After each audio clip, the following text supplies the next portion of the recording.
Wieħed mill-ogħla monumenti li nsibu fil-Gżejjer Maltin huwa dak li jfakkar l-indipendenza ta' Malta li seħħet fl-1964.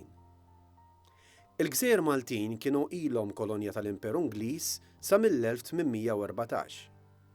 Wara t-Trattat ta' Paċi ta' Pariġi, Malta għaddiet f'idejn l-Ingliżi definittivament.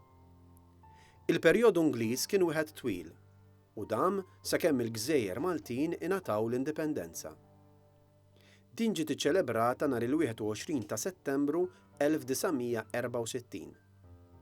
Iċ-ċerimonja inżammet fl-Arena tal-Indipendenza li hija viċin l-istess lok fejn naraw dan il-mafkar.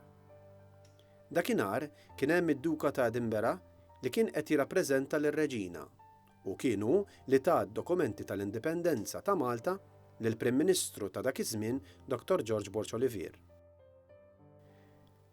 Kien imbagħad għal 25 sena anniversarju li l-Gvern ħaseb biex ifakkar dan l-avveniment hekk importanti fl-istorja moderna ta' Malta. Tqabbad l-artist Gianni Bonnici li ħaseb biex jirrappreżenta dan l-avveniment b'mod differenti. Il-mafkar huwa interessanti ħafna.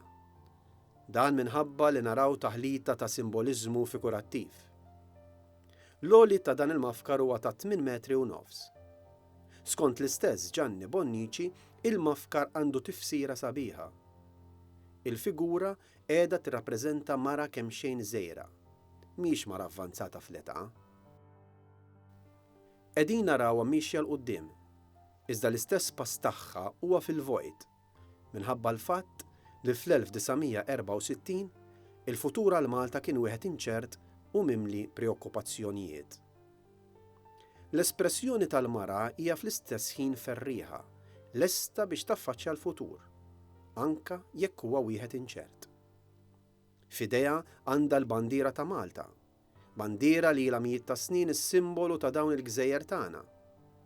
Hemm ukoll imnaqqax fuq għal George Cross, unur li ngħata lil Malta mir-Re George VI.